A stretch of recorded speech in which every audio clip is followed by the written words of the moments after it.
Hello, and thank you for joining today. My name is Anya Kaplan, and I'm head of operations and events for the Fashion Scholarship Fund. Before we dive in, I would like to go over a few housekeeping items. As many of us at this point are very familiar with Zoom, there are some great features we encourage you to use. One of them is the Q&A box. Feel free to send in your questions and we'll answer as many as possible during the Q&A segment of the discussion. And now I would like to introduce our Executive Director, Peter Arnold. Thank you, Anya. Thanks everybody who's joined today, scholars, scholar applicants, alums. Today's the next of a series of our 9-week summer scholar series. Today's class is a master class. We're really pleased to be joined by FSF partner and friend Highsnobiety, and from Highsnobiety joined by Herbert Hoffman. Herbert is Highsnob's creative director and head of buying. And Herbert today will be in conversation with Nin Truong, who is at Highsnobiety as their design director, formerly design director at Stussy.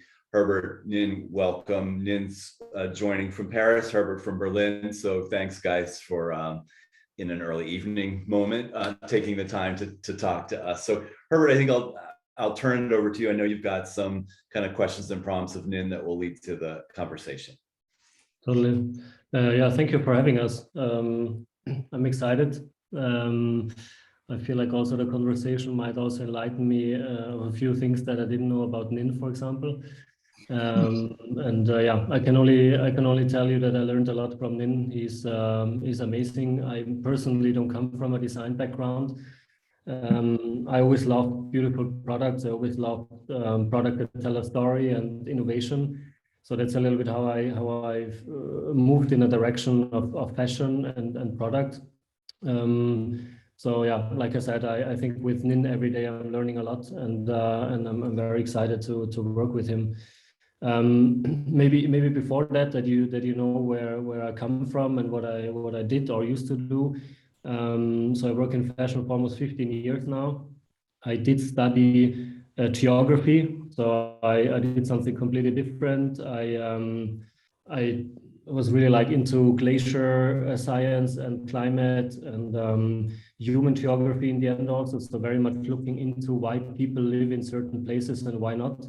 Why in city planning some parks for children would work and certain parks not, stuff like that, like really looking at patterns. And I feel like these days sometimes people call me a fashion geographer, because I feel like fashion and trends are patterns, and you see people wearing certain things too often and you get tired of it and you move on.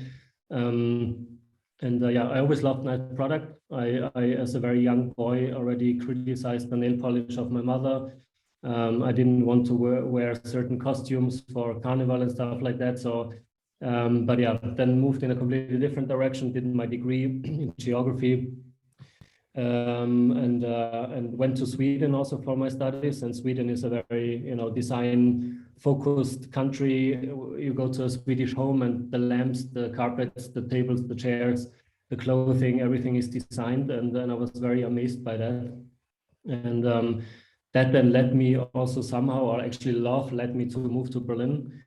Where I'm based now, very still quite affordable city, a lot of artists, a lot of young people coming here to make a living and be free from like strings attached, and just it's all about earning money. So your mindset is a different one. And I met a person here, and she worked in a PR agency for fashion, and I didn't know what that was. I never thought in my life about how certain items and collections and pictures get into a fashion magazine, for example. And she enlightened me, and she said, "You're interested in fashion, you love Scandinavian design, why don't you work for them?" And I went there, I introduced myself. They said, like, "What is a geographer doing in a fashion PR agency?" And I said, "I don't really know, but I'm willing to learn, and I'm willing to look what you guys are up to."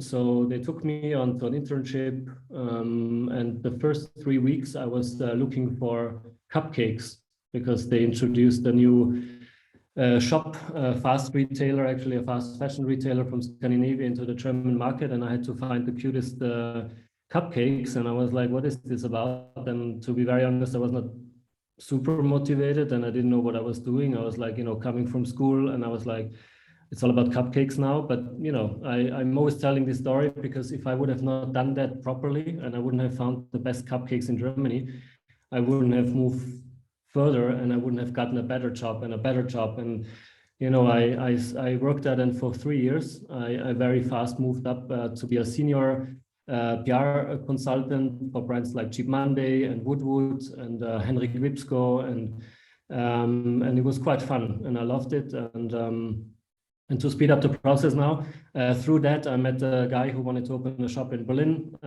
It was in a backyard. It was very worn out, very approachable, and we wanted to make something special there. And he asked me to do the buying and the creative direction. And the same story again. I was like saying, what is creative direction and what is buying? Because I never thought about how actually product gets into a shop. I literally never thought about it. I thought a shop is carrying a brand and then they send you a box. I don't know. I never thought about it, but then I figured that buying is all about having a certain point of view, picking products that I think are realistic for a certain target group, which was kind of the reflection of what I think makes sense in terms of price, quality, and storytelling behind the brand. And the shop is called Woo Store. You can look it up. It's still a very fun shop, even though I'm not working there anymore. And we managed to, from being in a backyard in a Turkish neighborhood where there was no foot traffic, no shopping, we managed to onboard Tier 0 Nike. We managed to onboard Prada, which was quite the big news in the end, because Prada doesn't really do wholesale anymore. But yeah, we managed with a very realistic view on life, on lifestyle, and on price points also, to keep it real, to keep it focused, to keep it filtered, and make a shop that didn't really exist like that. Of course, there's a lot of concept stores, but we really did like this matching of streetwear and luxury and sportswear and so on. And through that, then I also got to know David from Highsnobiety, and years later, after 8 years of working at Woo, I joined Highsnobiety, which was very much about, it was very masculine, very much about cars and watches and naked women, quite frankly, sometimes also. And David realized that there's new times coming up, and we have to be inclusive. We have to be looking at what gender has to offer and what genders are out there, what identities are out there. And so we moved the past 3 years, almost 4 years now, very much in a direction to really see what society is dealing with. And we are not only talking about sneakers, we talk about social injustice, we talk about different issues that are right now happening that are also very much in all of our minds. And it feels very, very beautiful. And it also feels like a very fun new step to tap into products. So I'm buying products from other brands, but have the privilege to work with Nin on designing our own product, which is incredibly difficult when you're very critical and you know that there's a lot of product out there already. So that was a long introduction, but just to give a little bit of a framework of that everything I do and did was all learning by doing it, and being to listen a lot, seeing what's out there, being humble, being just listening on a table for a long time. And there's always time to learn, and that is something that I also do with Nin a lot. And I mean, maybe leading over to Nin, he has so much expertise. He knows all techniques out there. He knows what makes a product special. He knows what labeling means. He knows what the energy of touching a product and also seeing the label and the name and everything means. So maybe Nin, you want to say a few words about your path? And he's having his hand in many different projects. So I can only tell you he knows about product, about lifestyle, about sports, many things. Yeah, thanks, Herbert. I would almost say the same thing. One thing that I really enjoyed very much, and maybe Herbert always undersells himself, is that I think where he's at right now is simply because he has great taste. And I think that's something that you can't teach, and something that you have to inherently experience and put, it's something that you experience and you grow with. And that's something that from buying, from being a creative director, from doing all, where he's gotten where he's at right now, and what I learned from him all the time in doing this is he has great taste, and he knows what is good and what is bad, and what we should move on from. And that's something that I truly don't think you can teach. You just have to inherently have or eventually like build through experience. So that's from my side. It's always it's always worth getting Herbert's opinion before we move on when we're designing stuff. So to tell you guys a little bit about my background, very much like Herbert, I didn't start out in fashion school. I didn't start out in even thinking about fashion, but my background has always been into, I've always loved design. I've always, and I love design because I was into skateboarding, surfing, just all the things that were kind of outside back then, outside of the somewhat the norm. Like for instance, I don't think there was any other Asian kids that I knew that skateboarded in my neighborhood. So I was kind of outside of the box a little bit, or even surfed. But that's stuff that I gravitated towards. And eventually I went to school for what I wanted to go to school for was art and architecture. But I found through marrying the two, I looked at landscape architecture. And that was because it was all about doing public art projects, doing projects that were a little bit at a larger scale. And also this idea of creating projects that would grow over time. And time was something that I really loved. And also people experiencing the work. And so that's why I went to landscape architecture. I graduated and worked for a few landscape architecture firms, worked on a handful of public art projects. But at the same time, I was still involved in skateboarding. I had a few friends that we started a skateboard company together. It was called Manic back in the day. Stuff. It was earlier on in the late 90s, early 2000s. And that, because of that, I was involved with the early days of some of the guys at Stussy. And we had, it was purely at that time screen printing your own t-shirts, getting involved in making a lot of the stuff that you would just do on your own, creating your own zines, we would do our own art shows to sell and talk about skateboard graphics, inviting other artists to do skateboard graphics. So it was very much like do whatever you wanted. And then that's how I met some of the guys at Stussy. And then I started working on a few special projects together with them. And at the same time, I met some friends in Japan, just purely out of my group of friends. And then that's eventually the guys at Stussy saw something in me, I guess, and invited me to come down to Irvine, where Stussy was located. And I started working on a few special projects together. And at that time, Stussy was very much a brand that was, I would say, kind of a mall brand. It kind of lost its way just a tad bit. It wasn't as special as what you would see Stussy now.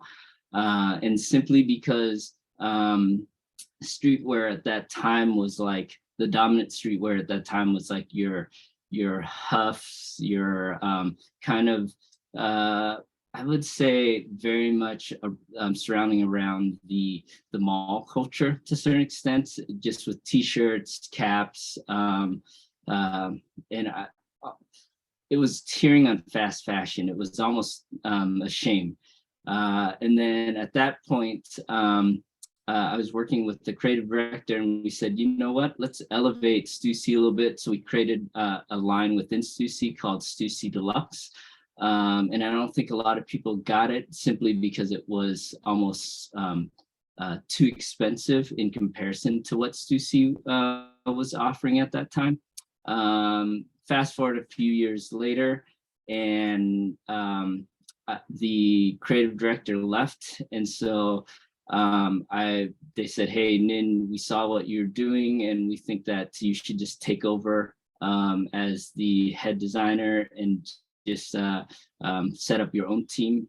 So I went from doing small projects to special projects to then doing designing the entire collection, and then setting up the entire team. And then also with the brand director, him and I, and the son of the owner of Stussy sat down and said, we need to change the way that we're doing Stussy in a way where we should scale back and actually reinvest in ourselves and reinvest in the way that we look at the brand and just make better product. The bottom line is, do we value the brand? Do we value the product? Do we value what we're doing? If we do, let's scale back and make better product, make things we're proud of, make things that we want to wear, and that will get us in a better place than just chasing these kind of the mall side of things. And so we did that, I would say almost 8 years ago. And you can see the result of Stussy now. It's very much a cherished brand. The flagship stores are amazing, the chapter stores around the world. It's only because we did these things that we're able to carve out a niche for ourselves in the Dover Street markets, doing stuff with great brands like Our Legacy and so forth. So that I thought was an instrumental way of, it's not even revitalizing the brand, it's putting the brand back on its proper pedestal, I think is the way to think about it. And now I couldn't be happier about where Stussy's at. But also at the same time, in 2020, that was a tough time for everybody at the very beginning of the pandemic. And I'd already been there for 16 years, which is a really long time to be somewhere. And I thought it was a good time to take a step back and reevaluate what I wanted to do. And I've known David, the founder at Highsnobiety, since his very beginning, since 2005, when he was hitting all the trade shows, doing reporting on the coolest brands that he saw. And he was recruiting me, said, hey, we want to give, we've been changing Highsnobiety. We want to create Highsnobiety into much more than just a, like the standard report and go. How can we create Highsnobiety as a brand? We have a great creative director right now. We're doing some good stuff. We've got, the magazine looks better than ever. We're talking about great topics.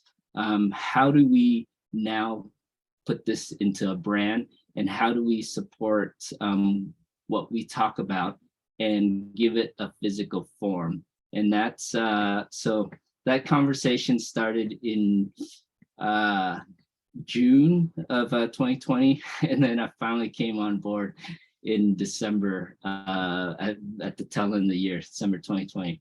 So Herbert and I have been working together for almost a year and a half now, and I'm still amazed at what we've been able to accomplish or the amount of stuff that we've accomplished in a year and a half. I just like my head's blown about, about all the stuff that we have not accomplished in the last year and a half, but what's still to come. And I'm just like, it's constantly, I feel like we're constantly running, but in a good way. So I'll leave it at that. It's a fun ride. I mean, just to give you an example, I mean, we do like our normal shop. We started with our e-com business with drops. So we only did but it was like 4 drops a month. We went to Margiela, knocked at their door, said, hey, let's do a capsule collection together. And they said, yeah, why not? And then we did like a skateboard inspired or skater scene inspired capsule collection with some hoodies, some sweaters. They let us tap into their logo and stuff like that. So all of a sudden we had this capsule collection and we launched it. And the initial idea was to put so much heat and pressure on it because, we have a lot of readers and wanted to put those readers into being a customer, and put all the pressure and all the editorial power on that 1 week of selling that collection. I think the learning there was, and I was a little bit skeptical from the beginning because you can have as many people looking at that product, but I thought it was a little bit arrogant of us to think that in that week, everyone that we expect to have $500 for a sweater has $500 for a sweater. We don't give people the chance to save up the money. We don't give them the time to actually see it on a person and get inspired to wear it and stuff like that. So we moved away from that, like only 1 week, 1 drop, to having let's say a normal shop, which I think also is much more sustainable in a way also of appreciating the products that designers put out. Because quite frankly, having only exclusives is a little bit weird. You cannot always go to a designer and say, I love the collection that you worked on for 6 months, but I would love to have that piece in green or in red, like we need something exclusive. So it's more of an appreciation to go to a designer and say, we buy the inline product, the real collection. And we started with that, but then to circle back to what Nin just said, we started doing something we call flagships, which is always talking about the topic. So we talk about Highsnobiety sports, and we work with several brands together to do capsule collections and talk about gentle sports, like not aggressive contact sports, but like the sports that we think is fun and more gentle and more let's say more good for your brain and good for making your body feel better and your mental health. Then we do Not in Paris. The pandemic started, we couldn't go to Paris Fashion Week. So we came up with the idea to make a platform digitally where all sorts of people and young brands, especially that never have the chance to go to Paris and show their product there and their design. Why don't we offer those brands a platform that is accessible for everyone and showcase what they do? So that is what we did then with our Not in Paris. So we couldn't go there, so we were not in Paris, but we showed it online. And for the second part that we did then the year after, when there was still a pandemic, we also included product. So we went to designers, we said, can we do something together? We started putting a lot of Eiffel Towers all over the place on product. We started working with Parisian brands, with French brands, but also international brands to have their take on what do you want to show to the world, what is your specialty product, and highlight young designers and give them a platform. But yeah, and that is something that continues. We are then having Berlin, where we focus on Berlin-based designers, creatives, musicians, talents. And like this is how it moves on and on and on. And there is like all sorts of new projects coming.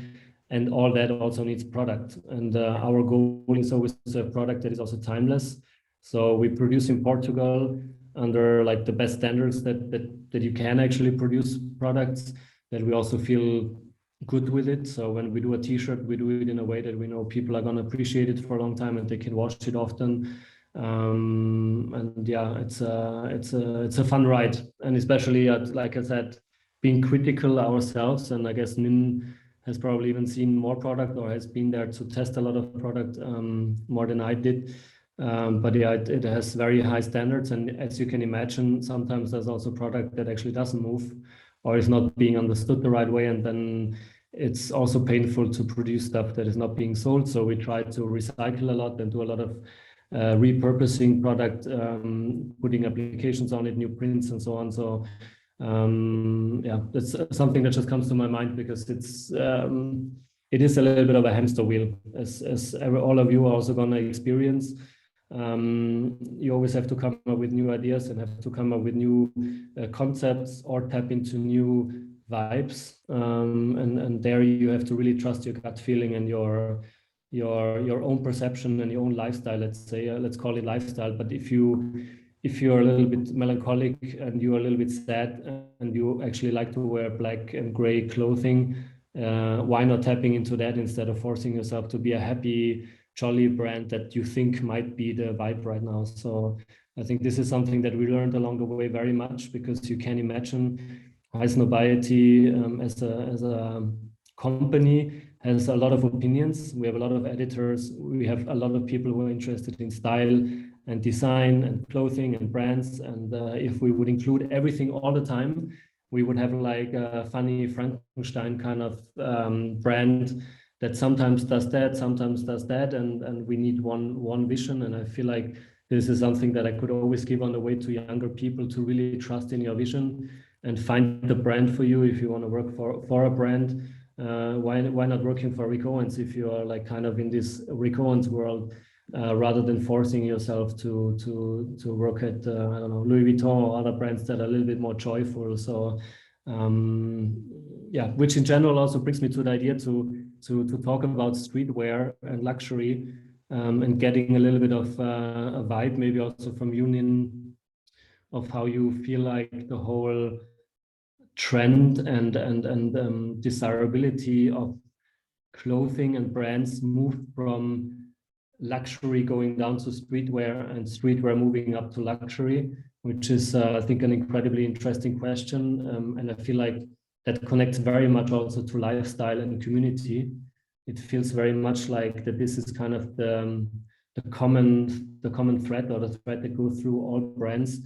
If you manage to have your own standards, or like your own point of view to life, to music, to sports, and your lifestyle around you, this is something that works really well. If you look at brands like Jacquemus, that kind of made it within 10 years a mega successful brand by telling the story of going on vacation and everything is always happy and cute, but also being inclusive. You know, I think he also doesn't have always a nice time talking about gay rights and being gay and having a boyfriend and so on, but staying true to yourself and telling that story. Or let's say, like going back to Stussy, being about surfing, skateboarding, sunshine, nice materials, easy to wear outfits.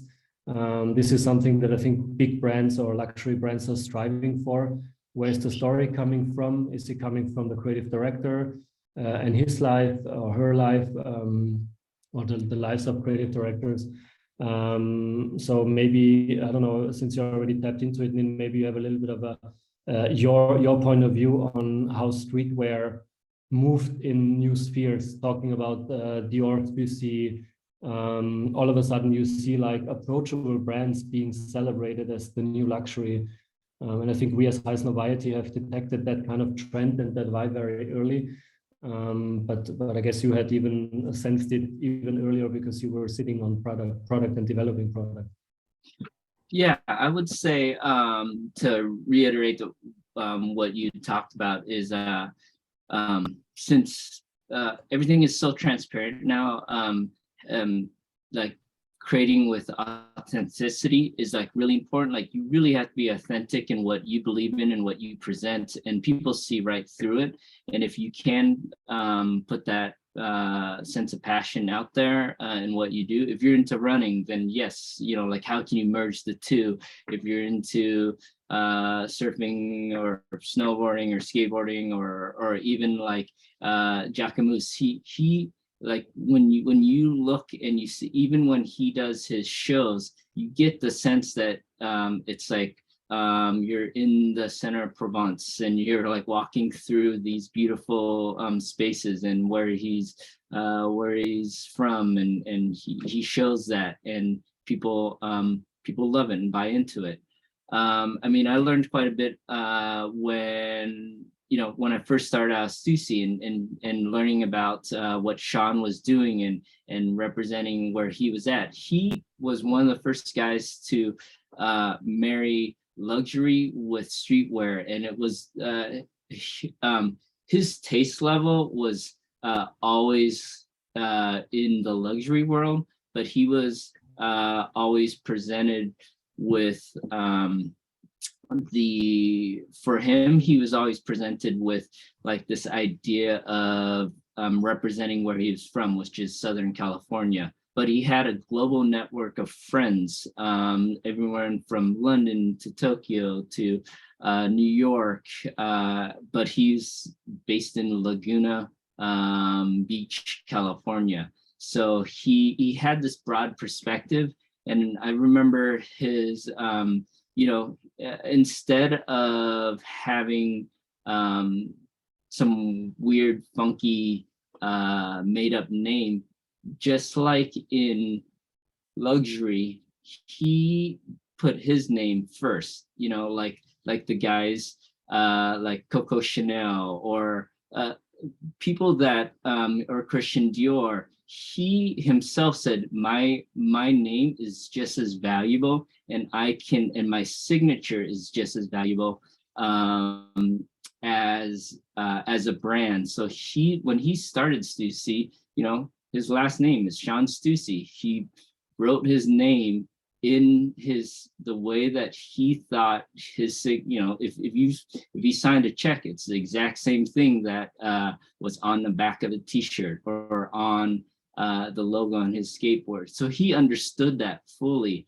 And I remember some of the first designs that he was doing was he was pairing like a luxury logo, which is a knockoff of like the Chanel number 5 as his logo, or doing flipping the 2 S's, like the 2 C's in the Chanel, and then pairing that high fashion alongside easy to wear beach pants and beach shorts, you know, and they were all elastic. And so he was so ahead of his time back in the early 80s and in the 90s that he was already doing what we were still catching up on or still applying today. So he was already marrying high-end streetwear with high-end luxury in his own way, even to the point where I remember,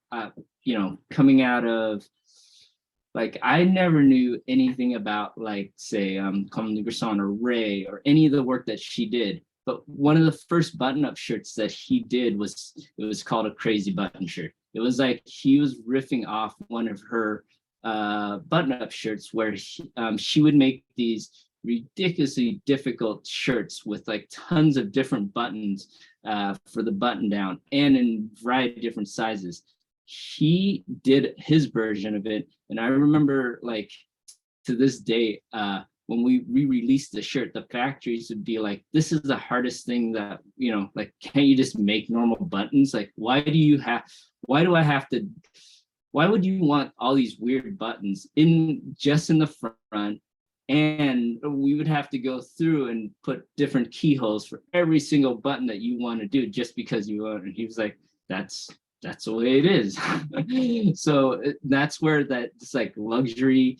And so now we're in this exciting time where I think like all these luxury houses are seeing the value of a youth culture that is really embraced within streetwear. And now it's just completely blended. Like, I remember when I was first starting out, luxury brands would never touch even a sneaker. Like, there were luxury brands never even created a sneaker back then. And now it's like that. I'm pretty sure they sell way more luxury sneakers than a luxury dress shoe, you know, except for maybe Gucci. They might sell a lot of loafers still. but you know, back then it was like the sneaker world was was like, it was either skateboarding or athletic. It didn't merge into the luxury world And now the luxury world has just fully embraced it. Like there would be no way you would see a varsity jacket in a collection. There'd be no way you might see denim, but it's like luxury denim back then was not something you'd even touch. Like you'd rather buy a pair of Levi's than touch like luxury denim. It was like almost to the point where it was a little gaudy. But now, like you know, if you were to wear a pair of luxury denim, it's like now it's like it has a much different connotation than back then.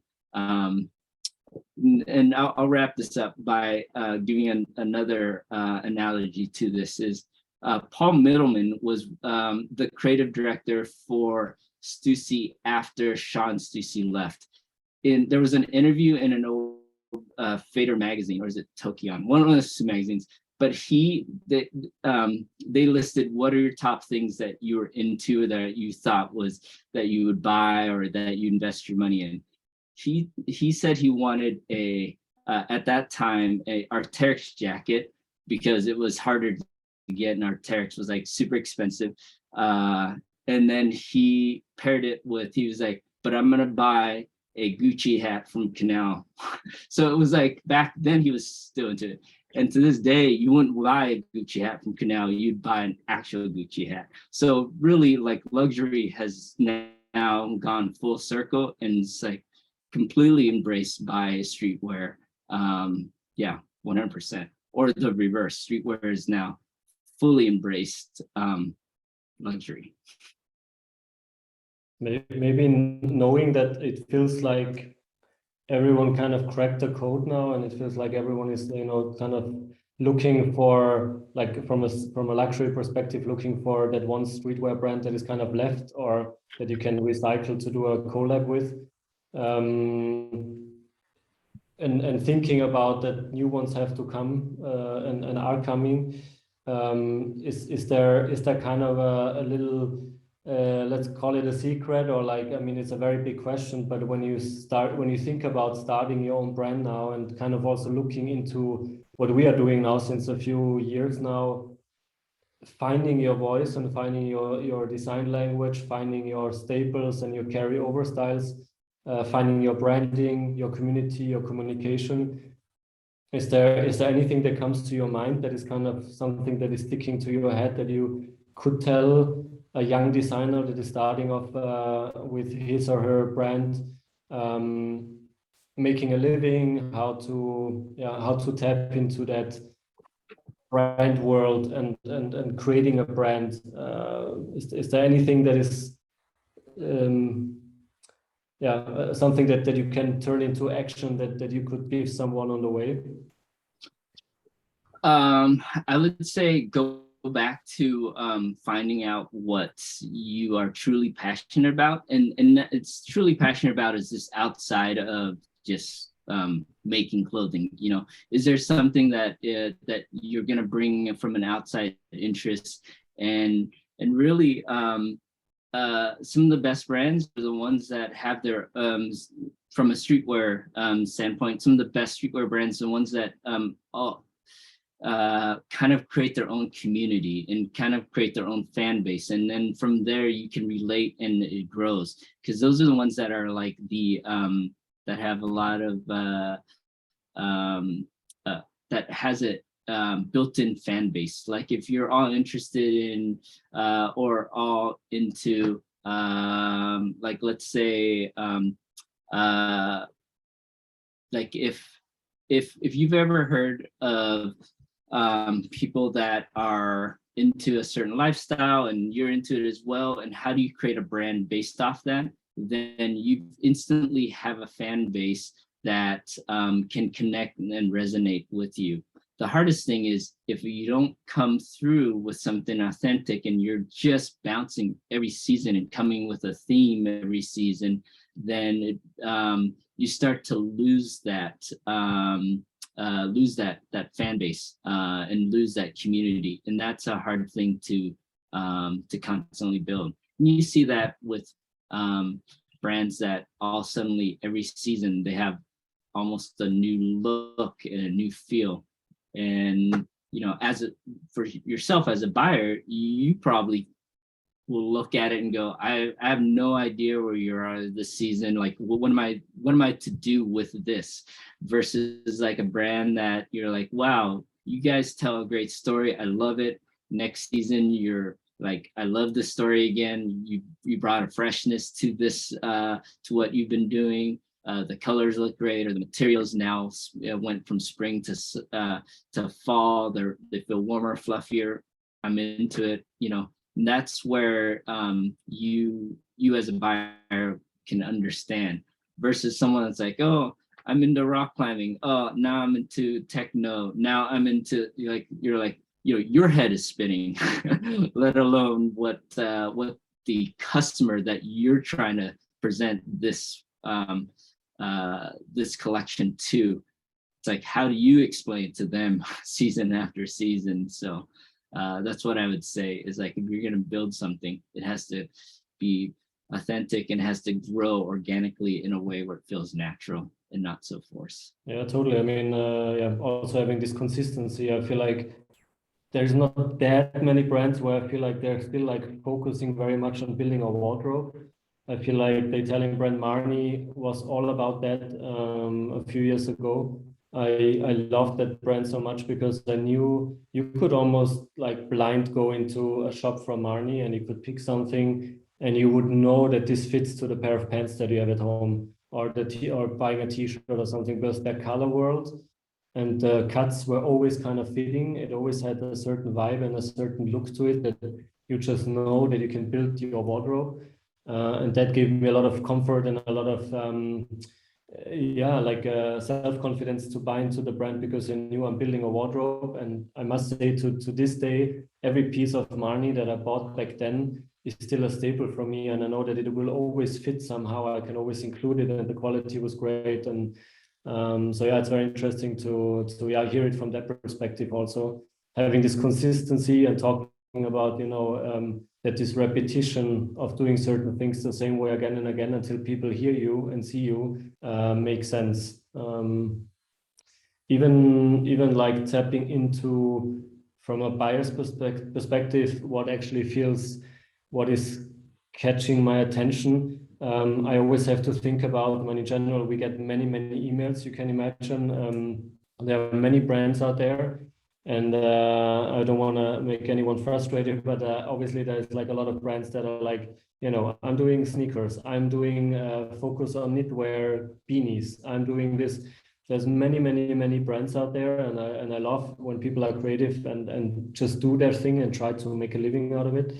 But then, it has to be very sharp. And when you write to a buyer and you get a buyer's email address, you have to use those few seconds that you have of someone opening that email. Keep it short. Don't tell a very long story that can come somewhere down there. But I'm very often, or still thinking about the moment that I had when I years ago opened an email from a woman called Carly, and she was coming from Nike, and she designed for a Parisian running brand called Satisfy Running. Those guys started off very simple. They were like, we love running, we love sports, but we feel like there are certain things that she couldn't design for Nike because Nike thought it was not right, or it didn't really feel like Nike. So she teamed up with a Parisian guy who loves running, and she sent me this very simple email. It was literally saying Satisfy Running in the subject, or new brand Satisfy Running. And she wrote, hey, I'm Carly, I'm a designer, I come from Nike. I'm doing this with Breeze together, and we are doing running outfits that also feel very nicely designed. And she attached one image of a running short. The branding was on point. If you don't know it, you should look it up. They're called Satisfy Running. The branding was amazing. The shorts were crisp, made with like Swiss kind of nylon or dry nylon fabric outside, and the inside had a inner lycra short. And there was a simple short, a simple picture from a table, and that explained everything to me. I knew that this product looked fun. The email was very friendly and genuine. And when I showed up in their showroom, as actually the first buyer ever in Paris, they had a very small showroom. I told them I loved the easiness of it, straightforward, being humble, being straightforward with everything, saying, I'm not a salesperson, I'm the designer, we are a small team. Check it out. If you like it, please get in touch. And we walked into the showroom and I was amazed, and we bought the collection. Super expensive, but it worked out because the product is beautiful, and the vibe behind it and energy was beautiful. They did it their way. You know, usually Nike would have like those buff, strong muscle men in their running outfits. I came in there being very slim and slender, walking in there, and they had as their model on the pictures, they had a very slim guy. He was topless, wearing those shorts and some nice socks. And I was like, wow, they have a different point of view. They see that there's runners out there that are not built like Nike athletes and like those strong mass guys. And I thought, you know, let's give it a try, and it worked out really well. So I can just share that with like that you don't need to have big presentations and big expensive lookbook shoots. It can be you wearing the product and just be genuine and share why you did the brand and how you did it and what the materials are and where the prices come from, and that's it. That's all you need to know. Maybe I don't know if we want to move on, if there's like a particular topic we can tap into, or if we should start with some questions that came in. I think, Herbert, you know it in the time allotted. Maybe I'll jump to it because we've got a lot of great questions that have come in based on a little bit of what you guys have been talking about. So if it's okay, maybe I'll pivot to some of those questions. The first one that I thought you might want to handle, both of you, from Elena Krupika. As we see the lines blurring between luxury, sport, streetwear, how do brands differentiate themselves? Do you see these genres continuing to merge, or do you think we will see products start to separate back into set categories of use and aesthetic? Either of you guys. I could imagine, maybe go ahead, Herbert. I could imagine that it stays very much like it. I feel like, you know, we see like even now, I don't know if you guys saw, but Balenciaga opened their first couture shop in Paris, and all of a sudden they have a handbag there that is produced together with a Scandinavian speaker company. So you have a handbag that equals as a speaker. I feel like this kind of product shows the gadget vibe of life, of lifestyle, of storytelling, and tapping into product that you didn't know that you need, or innovation in product. So I feel like these categories will continue to really merge together, because it's all about lifestyle and a certain lifestyle that you want to live, and the brand stories that they're telling. So if Balenciaga decides that like, I don't know, like that speaker bag is a thing now, people will follow, and all of a sudden the whole world talks about it.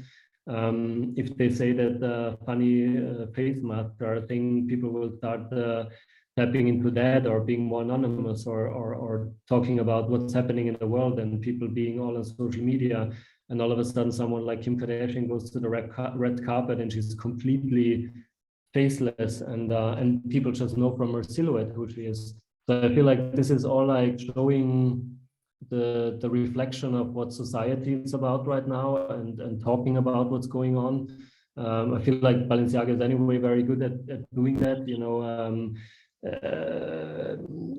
checking out what's happening in the world. Like, you know, we also saw the show that happened right after the war in Ukraine started, of them showing people fleeing, being in the cold, running through snowstorms, wearing trash bags, like luxury trash bags made out of leather, and all of a sudden they talk about couture. So it's really about finding this friction of talking what's going on, talking about being relevant, the mix between entertainment and ease and criticism.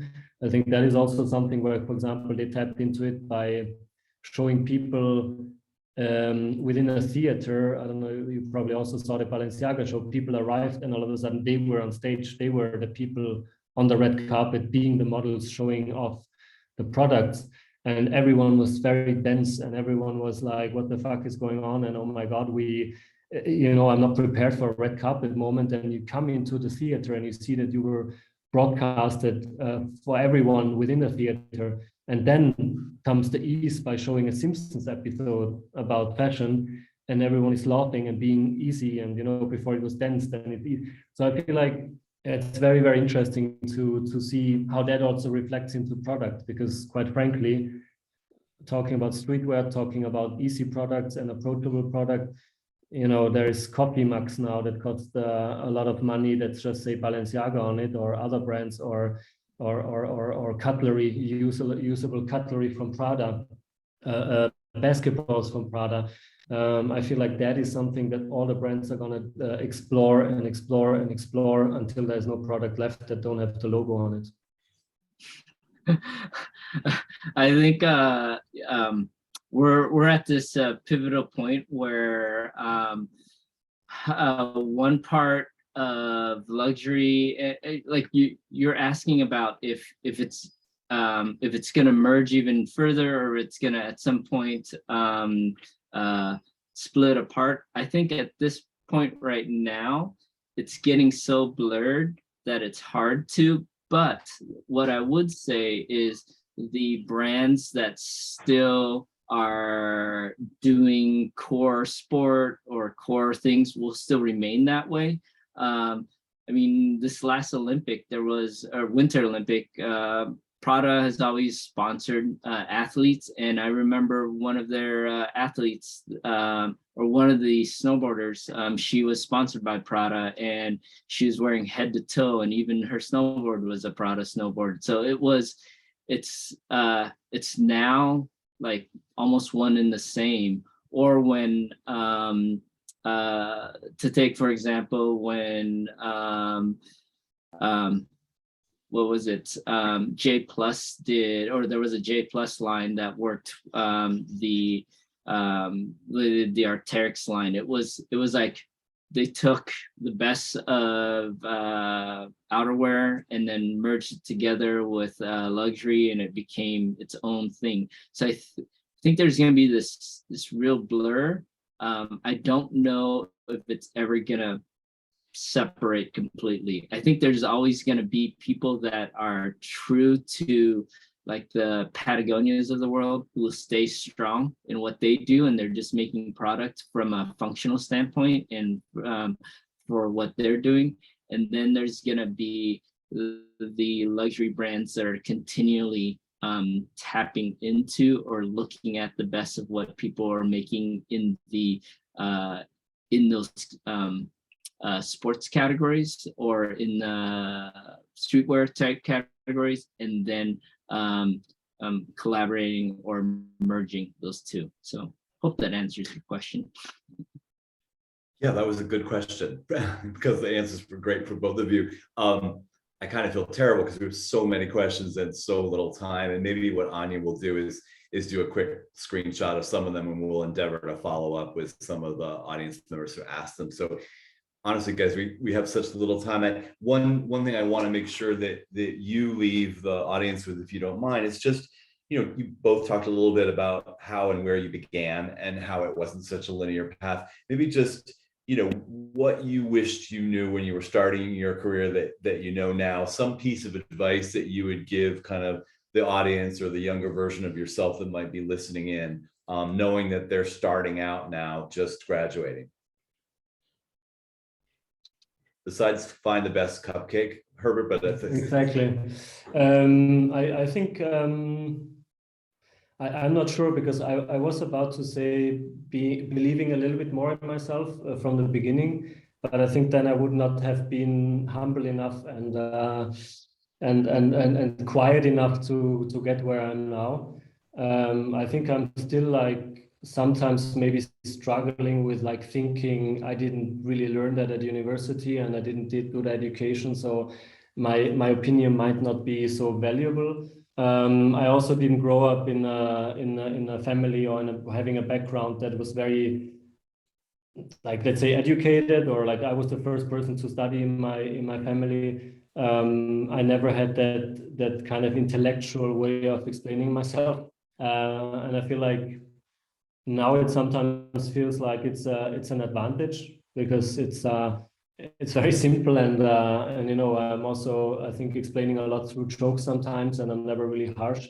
But I feel like, yeah, knowing a little bit that the things, how I see them, and how I did things and how they established, knowing that this would work out in the long run would have maybe helped me a little bit more with self-confidence to present certain things in the very beginning, because you know it always, and being honest. I think one little story, when I knocked at Prada's door many times and they finally invited me to come and see them, they said like, why do you want to work with Prada?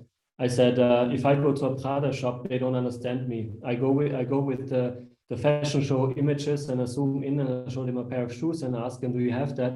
And the people in the shop would not know what the shoe is, because I was interested in a different thing that they were, and I don't feel comfortable in a Prada shop environment. And I said, why don't you bring Prada into an environment where people feel like touching it, trying it on, not being so stiff about it? This is product, and people should experience the product. I think that were all like moments where I felt like being true to myself and telling as it is, because I could have told them everything is perfect. I just think it's nice to say. They were amazed by that someone tells them that I think that their shops are not catering to a younger audience, and then nobody ever told them that in a very strict and straightforward way, without being too negative, but to be very straightforward. So yeah, I feel like the confidence and the easiness and your point of view should always count a lot in your head, because that's how you get somewhere. You need to have an opinion to say green or blue or white. When you do products, when you do a brand, you have to have your point of view, and that will bring you forward in a very humble and nice way, and explain it to everyone that they understand what you mean, with mood boards, with references, with things that you experienced yourself. And that should give you the confidence to say that this is the right way.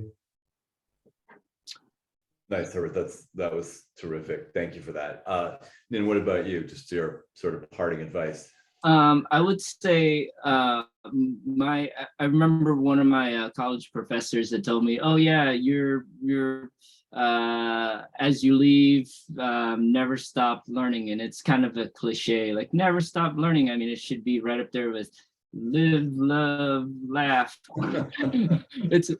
But the one thing I would say is, it's not never stop learning. It's almost like never stop being curious, and never like I've always liked this idea of being kind of on edge, or not really knowing, and so it would force me to learn. Like and that's a lot of the things that I know now.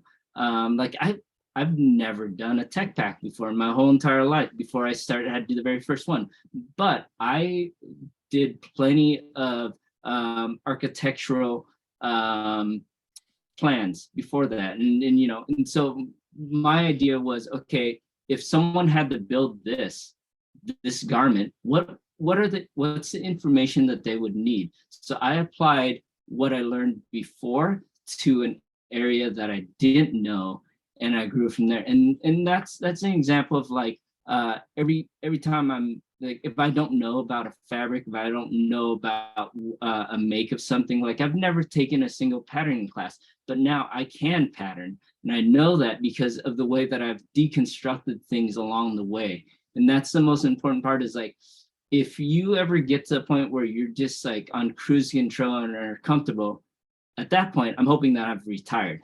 Like I'm done and I'm reading a book and on the beach, or I'm like chasing the next wave and where it is. But before that, I love the idea that I'm constantly like on edge or challenging myself. And it's like, if I don't know about something, I will not necessarily just research, but like deconstruct what I don't know and figure out how can I know about it.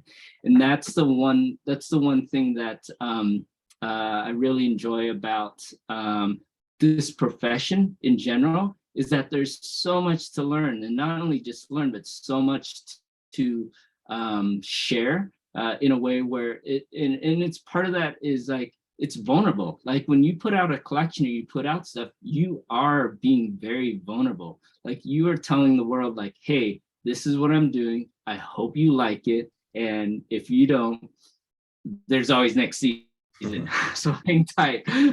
So don't always think that it's somewhat funny, because fashion is almost like you're on a hamster wheel. You never really get off. There's another season around the corner. Some, like the best designers, sometimes make a misstep, but then their next collection is that much better, or you remember some of these collections. So it's always something like you're always going to learn, you're always going to explore, and you're always going to present. But yeah, I would say that. So that was very, very well put and very relatable, guys. So thank you both so much. It really, it was, as expected, really, really informative. And, thanks for sharing, candidly, so much about yourselves. And we'll follow, because there's so many great questions, guys. We may have to figure out a way of making sure we answer them, but thank you both. Good night in Berlin, and good night soon in Paris. And thanks to everybody who tuned in. And Anya's recorded this, so we're going to socialize this pretty widely. Thanks again, guys, very, very much. And we hope to see you soon. Thank you for having us. thank you. Great, guys.